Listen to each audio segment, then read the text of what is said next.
gave this example when you're talking about the kids singing the Jackson 5 song, you know, you were on the outer edges.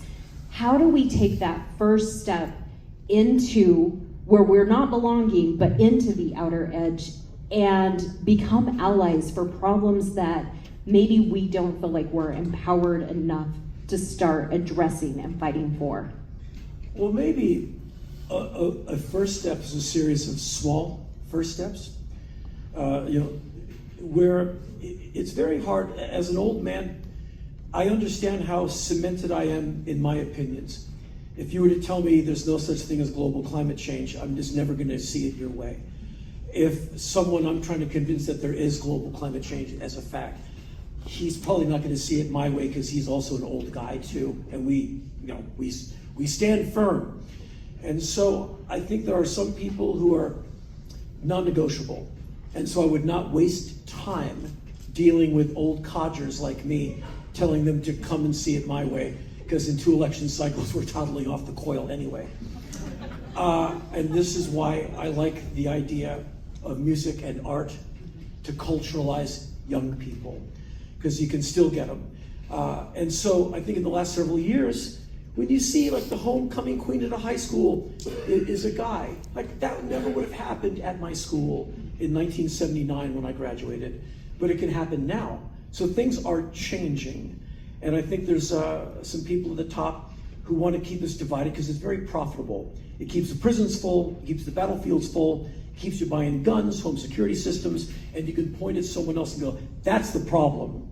And I want my separate but equal suburb gated community, and on and on and on. How to get in the way of that? I wouldn't advise tearing the gate down, because just all you do is get arrested. But you can make sure, or try, to get the young person behind that gate to see things differently than their parents did, with more information, with showing them that it's okay. And when I was young, punk rock shows could be very violent, especially, there's this Thatcher, Reagan, young men, skinheads. It was just a lot of testosterone and stupidity. And so shows, you could get, punched out. And then as an old guy, when I used to live in Los Angeles, I would go to shows all the time, where I'm the oldest guy in the building. And I would go see anything Kathleen Hanna does, Bikini Kill, she's amazing, and on and on. And I always stand at the back and look at the young people, because they're all younger than I am. And you see the gay kids, they're all over each other. You're like, great. And no one's fighting, like not even close. Or if you raised a fist, the entire place would be like, what are you doing, man? Like, didn't you see the sign? I know you guys saw you wouldn't be here. Like, and everyone's kind of going along with that. And I said, like, this is a way forward. These young people are culturalized. There's nothing that's going to happen in their life that's going to turn them away from how they are now. They're like 18 to 20-something years of age. They're okay with a gay. They're okay with a girl in a band. They're okay with all kinds of people, all ethnicities, all grooving together. And when I saw Omar Soleiman, the great Syrian wedding singer, perform in person at a club in Los Angeles, it was me and a couple of KCRW DJs went, and we're the oldest people in the building, and the rest of the kids were Middle Eastern young people. We're like, what's this demographic? Wow! I never knew these, I just wanted to give them KCRW stickers. Too bad we don't make them. Like, listen to my show. Like, we should all be getting together. I want to know what you're into. Like, tell me 5 records I should buy right now. Because they're like so into this guy. I'm like, I never knew, but I want to know. And that curiosity, I think curiosity is a great way to work against, well, I've seen, like, I want to know, man. So I'm going to go over there. And I think that's how we slowly take it away from these awful people, remaining curious and open. So the big step, you have to reach beyond other intelligent, nice people and find the people who don't agree with you. And so right now in this room, there are all 75 of us. We're preaching the converted. We're all probably on the same page on a ton of things. And then so we're all getting each other kind of emboldened and courageous and making our mesh a little thicker. Good. But you eventually have to take it to someone who goes like, that's a bunch of BS. And how far are you going to get with them? I'm not exactly sure. But for me, it's I have faith in generational change, where people like my dad, who thankfully passed away a few years ago. He was a champion racist, amazing homophobe, and a tremendous misogynist.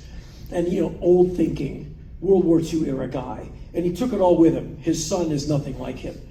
And so maybe when some people have to toddle off, the next generation can get better information. That first step, instead of confrontation with people who want to beat you up, is becoming really good at dispensing that information that those young people might have an ear for. It's why I have my radio show. Every broadcast of my little KCRW show, which is heard all over the world, it takes me about 5 hours to make. That's a lot of work for 2 hours of radio, but I want it to be really good. I get paid $22 per show. I believe in NPR. It's music or media for the people. It's not the paycheck. I pay money to make that show. So I'm buying records that I listen to anyway, but I'm buying a lot of records that I think my listeners might like, or that they should hear at least once and agonize through some avant classical. And I'm a messenger, and I'm trying to get those young ears. I'm an old guy trying to get young people to go, oh, that's cool, I better go see that band when they come through my town. And the best compliment I get about my little radio show is a band will contact me and go, dude, we just did 40 shows, starved to death in America, and every other night people come up after the show to the t-shirt booth and said, I came to this show because I heard you on Henry's show. And the band writes to thank me. I go, that's my job. My job is to keep this indie music conversation going.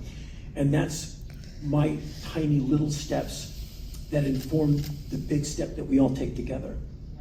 Yeah. So I want to continue the conversation about intergenerational connection, because I know that you're a big fan of Joe Strummer and The Clash, and their music just really touching about socioeconomics, the injustices of socioeconomics, of racism going on in England in the 70s, so many other issues. Who is the Joe Strummer for today's youth? And then as a follow-up question, who's the black flag of today's youth? I think, and I'm not one of those old people who hates the internet, but I think the internet has kind of cheapened conversation to a certain degree.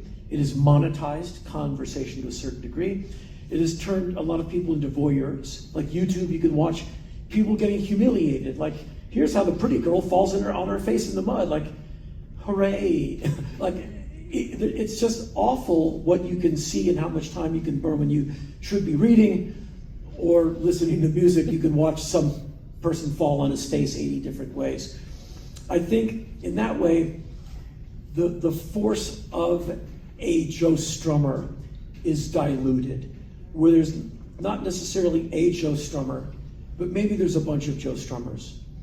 Maybe there's a bunch of bands that have a message.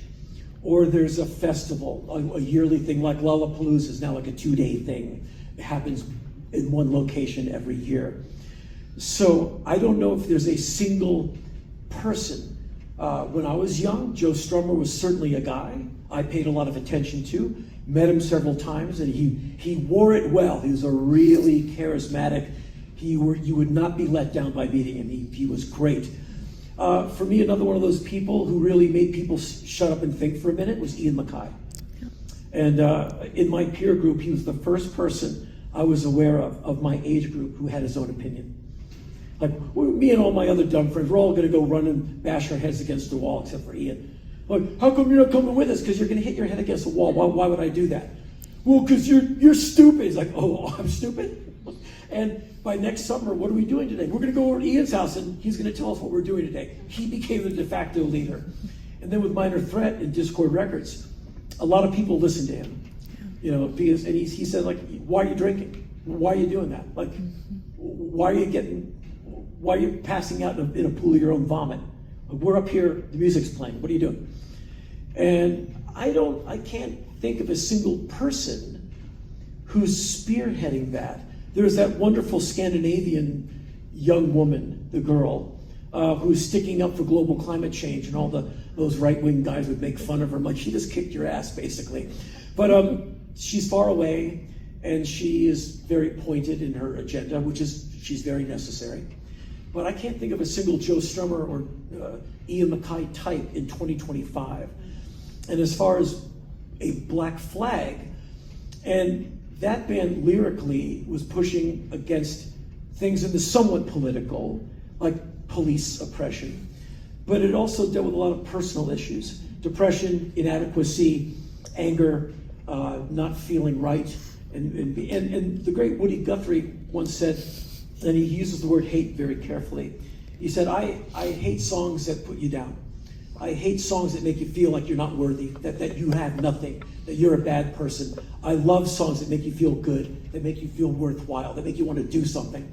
And so Black Flag wrote lyrics, Greg Ginn especially, wrote lyrics about feeling insecure, not knowing, uncertainty and all of that.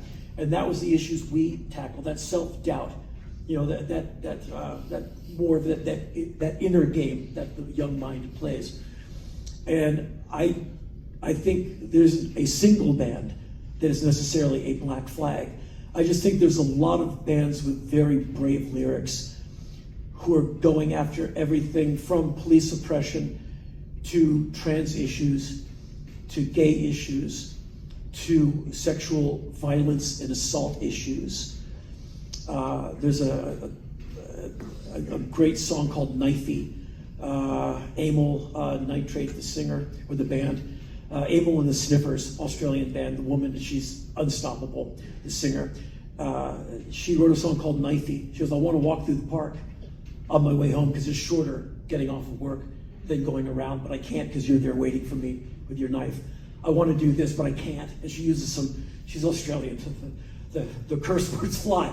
And the lyric is so righteous. I wish I could play it on my show without chopping out half of the lyrics. She goes, I want to do this stuff. I want to say 4 blocks on my walk, but I can't because you, man, you might be waiting for me. And I carry a knife. Thanks. I don't want to carry a knife, but because of you, I have to. Because of you, I might have to be someone who stabs a man. And these lyrics are really empowering, I think. Anything coming from Kathleen Hanna is worth checking out. Bikini Kill, she's one of my heroes.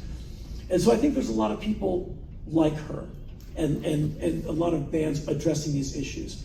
And that to me is where I go lyrically.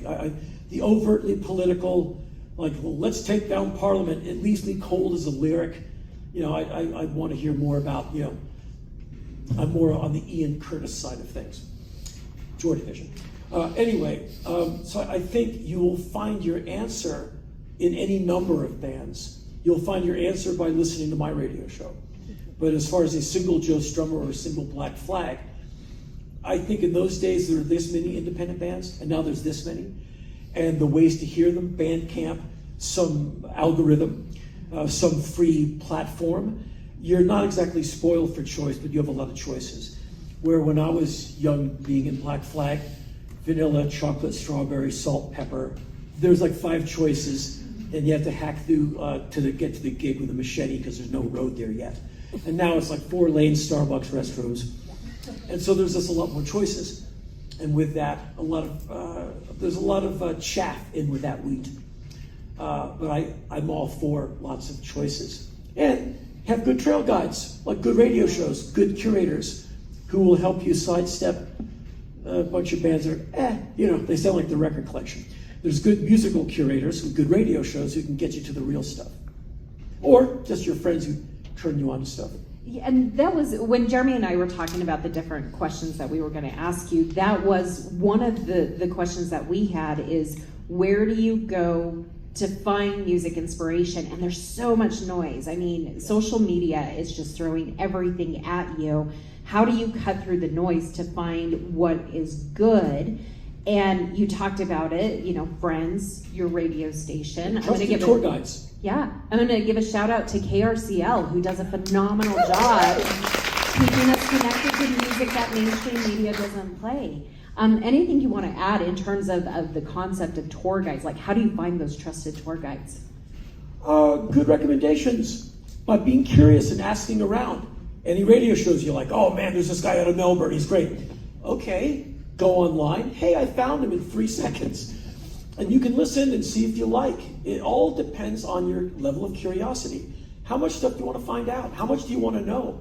How far are you willing to go to check it out? And that's all up to you. So, as they say, the future's yet to be written. I think that's a bit of Joe Strummer. It is. But it's ours to write it. And I'm curious about music, so I'm always asking, like, what are you into? I always ask Ian, like, what's Discord putting out this year? I'll listen to this. I'll listen to any damn thing. Also, people write me. I've had a radio show since 2004, and so it's been a while. And people write me all the time, like, dude, you should check out this band I saw, South by Southwest. I go to Bandcamp, I listen, like, I buy all the records. I'm on that seafood diet. I see the band or whatever, I buy it all, and I get it to my radio show as soon as possible. Or, I have a lot of allies in Australia where there's a lot of great music. And I'm like, turn me on, like, sell me records. There's record stores that say, hey, here's a bundle of 10 great records from here, super local, go listen, and like, here's a discount if you buy them all from me. PayPal in the mail. I want to know. I'm a good customer because I want to be turned on. And so I go far and wide. And I did that as a young person being curious in Black Flag. I couldn't afford records. So I had allies who did have records. I'd make cassettes. And Deirdre O'Donoghue from KCRW taught me how to do a radio show. She was friends with Laurie Anderson and George Harrison and Robert Fripp, Brian Eno. These are all her friends. I'd go and live in her apartment between Black Flag tours because she had food and records. Everyone thought we were dating. I was just like the long-haired degenerate who would sleep on her couch. And whenever her phone would ring, I'd answer it to see what rock star was calling Deirdre, because she had such a great list of friends because she played them on her radio show. Like, Deirdre O'Donoghue's small apartment in Santa Monica, California. This is John Cale. Where's Deirdre? Like, I'm on the phone with John Cale. And that's how I met John Cale, on the phone. It's pretty cool. And so I learned a lot from Deirdre. Like, she turned me on, like, Fripp of King Crimson, his solo records, Eno ambient records. And I was like, more. And they make these cheap cassettes because I can afford cassettes. And I was play cassettes on the road and educate myself. I'd listen to KCRW. And I heard George Crumb, the avant classical conductor, composer. I'm like, what's this music? It's like music out of a nightmare. I bought all of it as soon as I could afford it. And so I'm just one of those curious guys. And trying to do the right thing, I use my curiosity to your benefit. Like, you don't have to go to 80 record stores. I'll do that for you. Like, you don't have to go on eBay to win the rare thing. I'll do that. I'm that guy. You don't need to have a radio show necessarily. I'll do it because I can't stop talking and I have a lot of energy. And I want you to hear this music. You really got to hear this music. Like, you really have to hear this music. And that's the kind of person I think who should have a radio show, who would pay to have you hear this song. I'm begging you to listen to Miriam Makiba's Pata Pata tonight. You'll see. It's perfect. And so it's finding curious people, and maybe even better, becoming a curious person, or being curious and not letting it die. As I said this afternoon, my mom got a lot of things wrong raising me. Iris was an insatiably curious person, traveled all over the world on her meager government dime to go to every museum and memorize everything, every statue, every painting. When she retired, she was taking school kids on the tour of the National Gallery in DC as an art docent, giving an entire tour of the entire museum from memory. Like, she went for it. She was old as hell when she died, in her 90s, before her mind faded away. Still reading, still curious, like going to book clubs, hosting authors to talk about their book on the CIA and Afghanistan. Stephen Call, Ghost Wars. Like, she sent me the book. It took me like 2 years to get through that damn thing. Like, oh yeah, Stephen's a big fan of yours. I met him. Like, you met Stephen Call? Of course you did. She sent me a book. Like, hey Henry, it's Stephen Call. Here's my book. I'm like, Iris, 150 years old and still curious. I don't know if I got it from her. I think curiosity is an elective, but she chose to remain curious for the entirety of her life until her mind packed up and left the university. And I'm a high school graduate. I crawled through high school. I hated it. It hated me. 2 years after high school, I'm in a van starving to death in Black Flag. But I always wanted to hear the new jams or read that book. And in my life, I've read a lot. I've seen a lot. And out of curiosity and a passport, I've been to a lot of places to see what's cooking You know, places like North Korea are very sad. Bad government, good people. They just need more food. They also need Lollapalooza. That was my takeaway. I left Pyongyang. Well, they have a big stadium, and they make it like 10 seats bigger than the big stadium in wherever, because they have to be a little better. Flagpole's a little taller.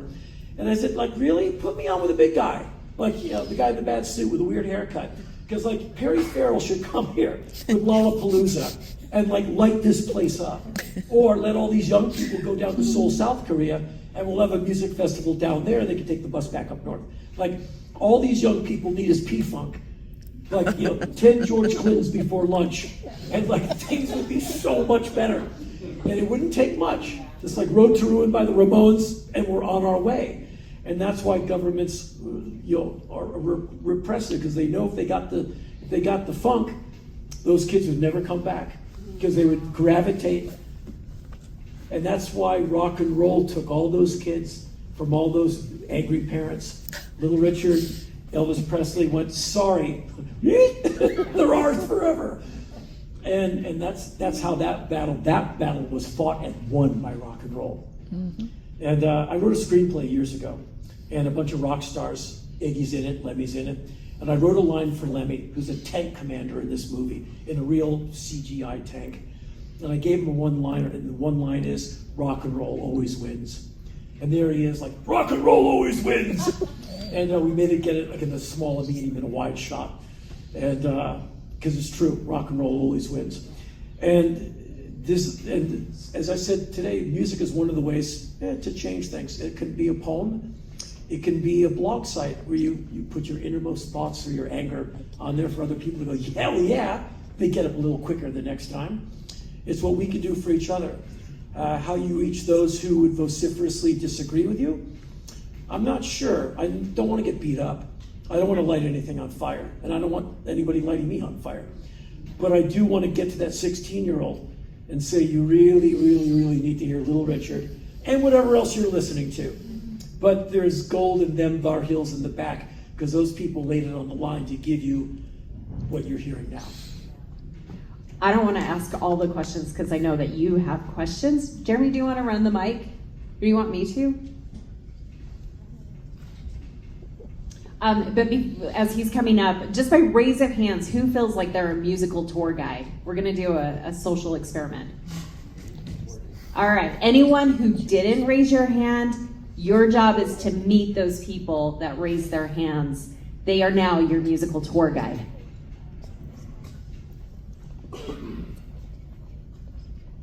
First, Henry, thanks for coming. My first album was Damaged, and my first concert would have been Black Flag, but it was literally getting busted by the cops here in Salt Lake City as I was heading into the venue. So I've not ever seen you on a mic live, and so this is my first chance, and I really appreciate you being here. I think my question is, I find that your conversation about turning young folks on to music and traveling and planting music as seeds is very inspiring, and it makes me think about how do you have suggestions for folks that don't travel as much as you do to be able to do something like that locally within their communities? Well, yeah, do it locally. In your community. I'm not trying to make fun. And let me take a big guess. The graphic on your shirt, is that Coltrane and Monk? That's Coltrane and Monk. Thank you. I recognize it. It's a record cover, isn't it? They're both record covers. Yeah. I recognize both of them. I probably have those records. Like Monk and Train at Birdland, something like that. Don't hold me to that. But anyway, working locally, if you can jump onto someone's radio show, I think record stores should have little get-togethers like on the weekend. Maybe they should just let someone come in and DJ for an hour. 2 people, 2 hours, everyone gets to play 20 songs and talk about them. And maybe your local record store should start that, and maybe if you want to take the music route. Listening clubs, like book clubs. I know some people in Los Angeles have record clubs. They get together, Everyone brings a record they love. Someone has a really good stereo, and they sit and they listen. In the punk rock days, we would all bring our scratchy 45s to the other guy's house and listen to the Clash and the Damned and the Ramones on some other bad record player, further destroying our now worth millions 7-inch records. And so maybe you go, if there's just 2 people in that room with you, like start small and maybe it gets bigger, but working locally is exactly, I mean, you live here. Where else are you gonna go? You get up every day and find someone you can reach, or someone you can commiserate with, or communicate with. It doesn't have to be someone who's never heard any of this music before. I think there's a lot of strength and a lot of progress to be made by getting in a room with a bunch of people who like that band and putting on that record, and everyone kind of goes, right? I know, right? I think there's a lot of strength in that, because you leave it going like, okay, anything that comes at me, I just spent an hour doing right, I know, and it kind of gets you ready for the next day. It's the musical bowl of Wheaties. And so it's going to be your enthusiasm, your curiosity, and your vigor, and your desire to reach out. I think you'll find the right thing to do. I think music is a great thing to attract people. And see if you can get an hour at your local radio station. I don't know how that works. Maybe you should try. Record stores, or just friends. Like, let's agree it's your living room the first Saturday of every month for 6 months. Let's try it out. 3 people came. Well, next week it'll be 4 or 2, but the music will be good. And there's ideas like that, working this big and reaching 1 or 2 people, 1 handshake at a time. As she said, that's how you get it done. It doesn't, as they say, you don't have to change the world, but you can change worlds. That's what I try to do. People listen to my radio show, and little by little, we're getting up the road. We're not going backwards. We can't go backwards. And anything you can do, and if music is your way, just figure out a cool way to let other people hear music. And like, you'll find people who want to hear it. I'd like to know your top 10 records, just because I like your shirt. Like, well, if you like those guys, I mean, you must have something going on. And so... Well, I got soul, or I wouldn't be here. That's right. Way to go, Billy. All right, who else has a question? You've got one over there. Hello, I'm really glad to be here and to be able to ask this question. So I was in the first section of today, this morning, and I was talking to Nikki Jean, and Nikki Jean and I bonded in the past when we talked over both when I was going to GW in DC and she was going to Howard. Both of us read your diaries of your escapades with Ian Mackay when you published your diaries. So I spent my 20s in DC in the 80s, right behind you. I'm just barely younger than you, reading your diaries, and that had a ripple effect for me.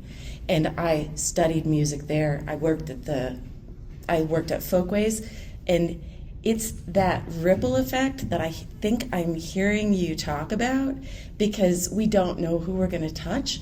And I'm wondering, what kind of ripple effects do you see that are surprising?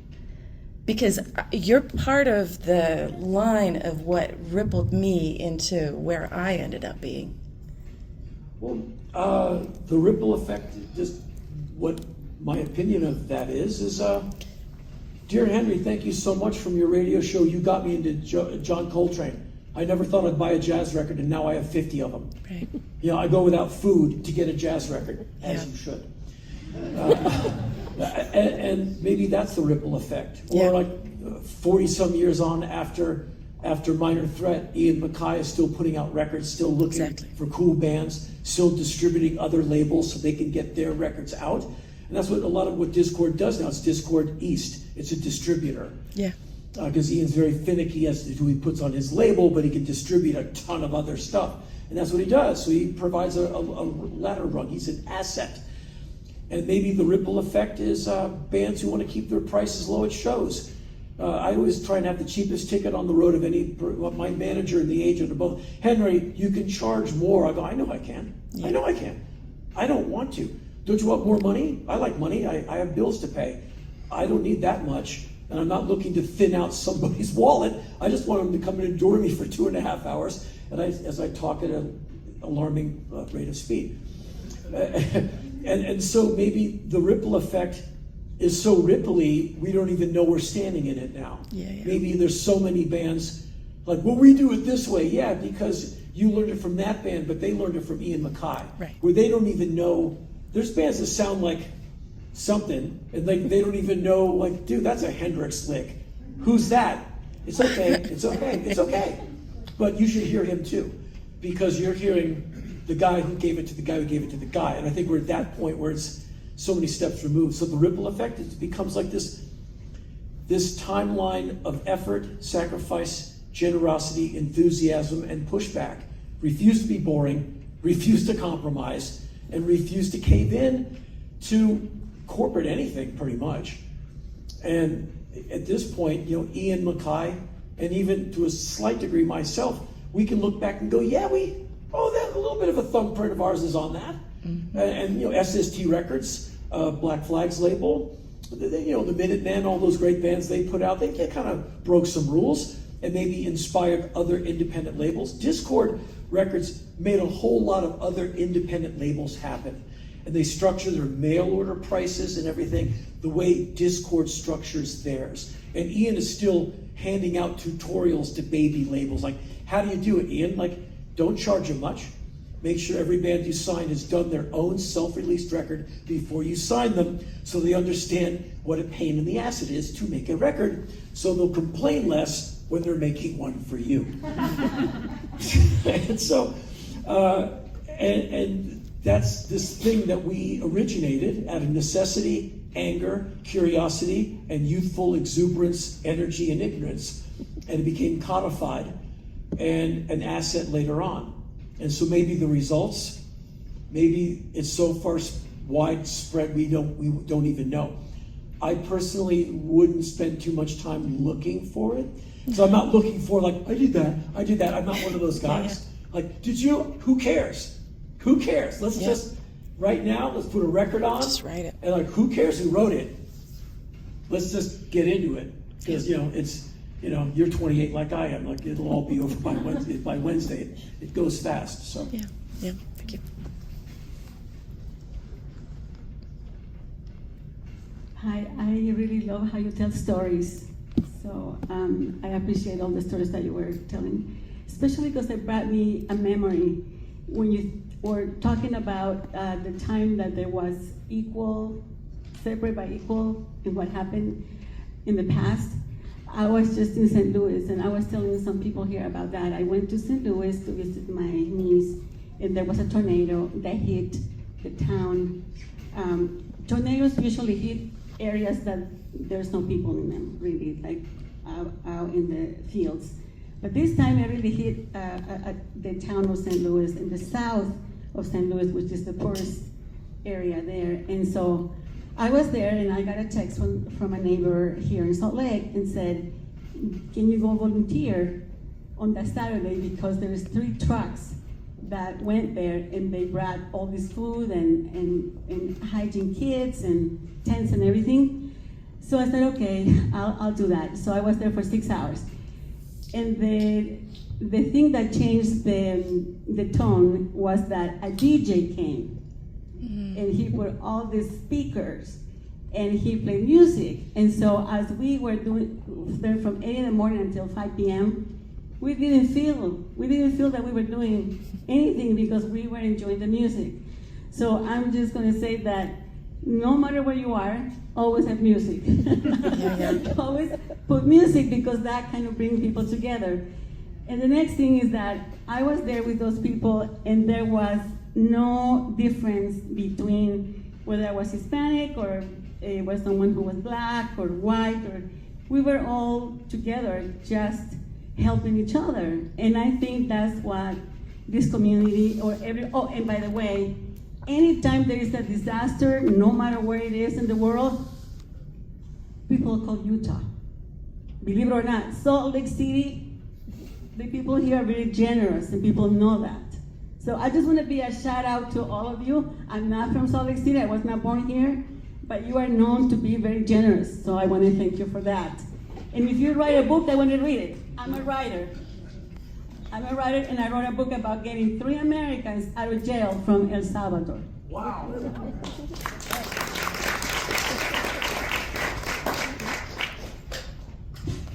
Thank you for being here. You're one of my punk rock heroes, so this is really awesome, so thank you. My friends and I, we grew up in punk rock, and we have a lot of conversation lately. You kind of touched on it about sort of social media being dilutionary and sort of watering down the opportunity for something to emerge. I've always kind of framed it as these little pressure relief valves that are preventing, the culture from getting powerful enough to make an impact. Can you say more about that? Do you see, a direction of a new move? When's the new wave of punk rock? And it may not be the way we define punk rock today, but do you see it happening? It feels like it's past due, and it hasn't come. And related to that, do you see a parallel with a decade? Like, it feels like we're almost back in the 70s with like electronic dance music and disco, and some of the 80s politics creeping in. Do you feel any parallels with the past? Again, it's when I was making music, there was pressure, and something's gonna go. It was like, in Los Angeles, it's a police riot where the cops, LAPD, is beating up on Black Flag fans, which was the whiskey riot. It's like the Doors, the band, the Doors shut down the whiskey in like 68 or 69. Black Flag did it in 1980. Again, same street, Sunset Boulevard, same venue, different chief of police, Daryl Gates, but the same, crack in the heads. I just don't think there's that kind of pressure to make a focus point where it's like going to be that guy, that gal, that band.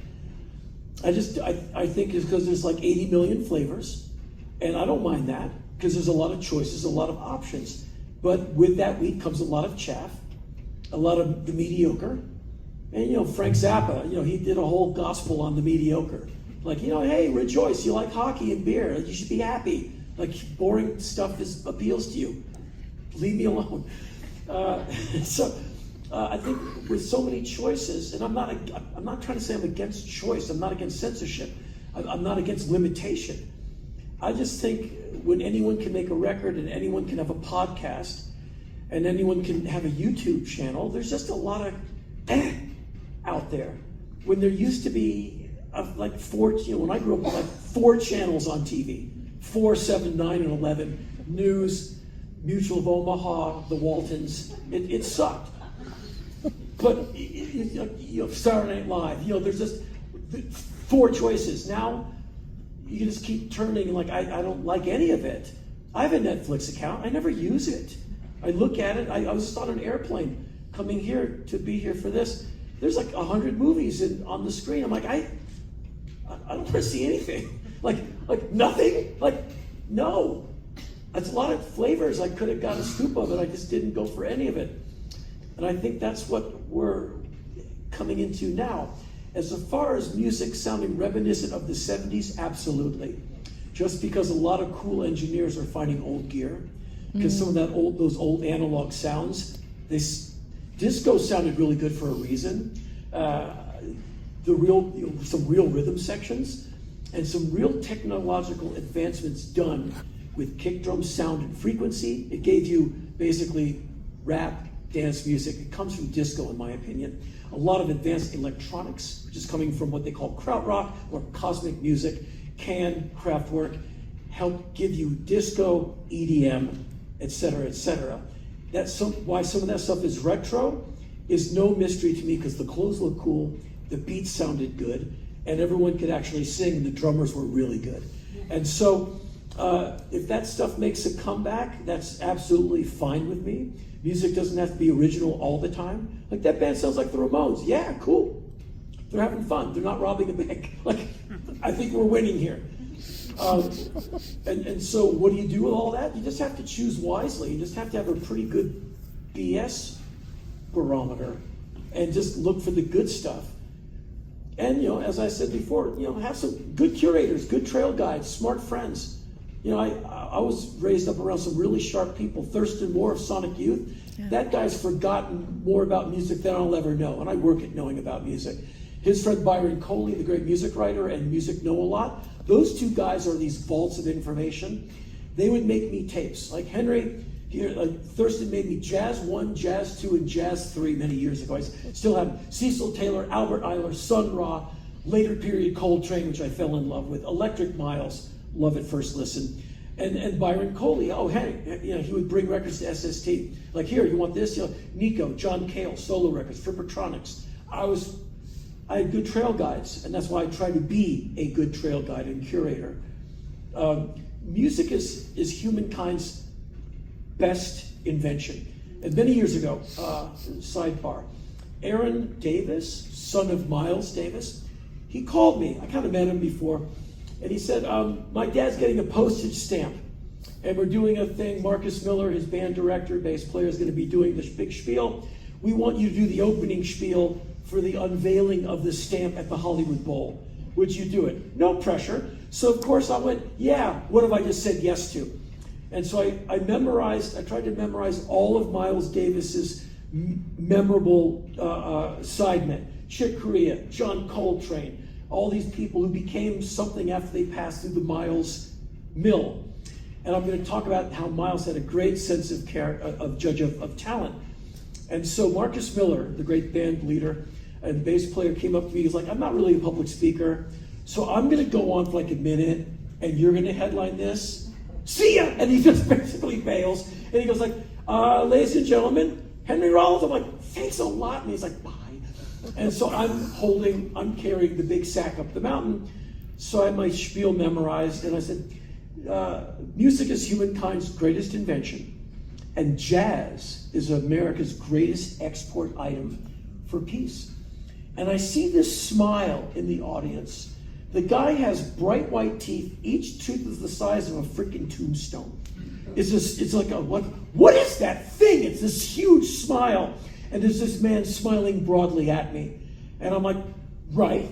And so I come to the end of my spiel a few minutes later, and I'm hanging out with Miles's first wife, Frances, the very beautiful woman on the cover of some of his early records. And she's amazing. And the big smiling man comes up to me and he said, thank you for saying all of those things. Thanks for mentioning my name. And thanks for talking about jazz being the great export. My name is Herbie Hancock. Yeah, that happened. I'm like, yeah. And it's just one of those offshoots. But so I listened to pretty much every Herbie Hancock thing I've ever been able to get my ears around. So in answer to your question, remain curious and keep your BS meter. And if you like those retro beats, don't walk up to it, run at it. It's all good to me. There's some really innovative young people using past sounds, old pedals, old boards. Rick Rubin owns Bob Dylan's old Neve mixing board. I've seen it, I've touched it. And he works with it because it sounds really good. And Rick records sound really good. I don't even know if that was an answer. I kind of hope it was. One more? Yeah, we're technically at time. Do you have time for one more question? Yeah, whatever you want. I'm all yours. All right. Hi, Henry. I just want to know an example of, especially when you were young and just starting out, not playing music for money, just doing it for fun. What is like an example of the beauty of Grassroots that you've had personally? Well, for me, it was the punk rock network, the punk rock underground, where there's no beds in Black Flag tours. Maybe in someone's house, but the guitar player would always get it before you could. So I learned to sleep on the floor, on a carpet. To this day, I cannot sleep without putting either a shirt, a sweatshirt, or a pillow over my head, because I used to sleep through parties at punk rock houses where bong water would get poured on my head, because I'd be trying to sleep behind the couch. Husker Du would come to Los Angeles, they'd sleep on our floor. We'd go to Minneapolis, we'd sleep on Grant Hart's, the drummer's floor. We'd go visit the Meat Puppets, we'd sleep on their floor. They'd come and visit, they'd sleep on our floor. A lot of SST bands slept on my mother's floor. You'll see early SST records thanks to Iris, because they slept on Iris's floor. Henry, St. Vitus came to my house. Oh boy. It was that punk rock network. The band that became Soul Asylum, when they were called the Stellas, I think. We sleep on their floor. Tar Babies, a Madison, Wisconsin band, eventually an SST band. We sleep on Robin's floor, and they would sleep on ours. And when I'd see Jello Biafra in San Francisco eating at a restaurant, I'd sit down and take his food. And so we would share. I would just like take it and like start eating. Hey Jello, what's up? And because I was hungry. And so that's the grassroots part of it. And in the 90s, I made some money. I became a homeowner. And so what did I do? I established Discord West. Any Discord touring band slept on my floor. While they're sleeping, I'm doing their laundry.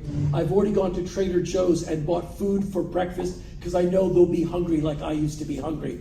I've made a roadmap how they can get to San Francisco for their next show. And as that went on, I'd go to see shows, 8 people at the show. I'd go up to them afterwards. I bet you all have nowhere to sleep tonight. They're like, no. I go, here's my address. The gate will be open because I now live up in the Hollywood Hills. Come to my big ass house, and I already have the food and the linen laid out because I knew your broke asses wouldn't have a place to stay tonight because you made $75. And I already bought the food. I'm ready to do the laundry. And that's how I've tried to pay back. I have put up so many people. That's the grassroots aspect. It was like this underground. Black Flag had strong alliances in Austin, Texas. The Dicks, the big boys. We would sleep on their floors. They were always welcome on our floors. HR from the Bad Brains, his mom used to feed me. A very stern Jamaican woman. Sit down! And we eat ginger chicken. And so we all kind of helped one another. Ian's parents put up Black Flag on their first visit to Washington, D.C. Black Flag lived in Ian's mom's basement because Ginger went, okay, bring them over. And there's Black Flag, who were very polite, at Ian's mom's house. So of course, half of the DC punk rock scene happened to end up in Ian's mom's living room. Are they downstairs? And it was just basically generosity, and I've never forgotten it. I'm grateful. It's made me grateful for every meal, every hot shower or cold shower, because I've had those too. And it's do what you can when you can for anyone you can. And I stopped being broke many years ago, but I still have a minimum wage mindset. I buy my clothes at Walmart and I get my Vans for free.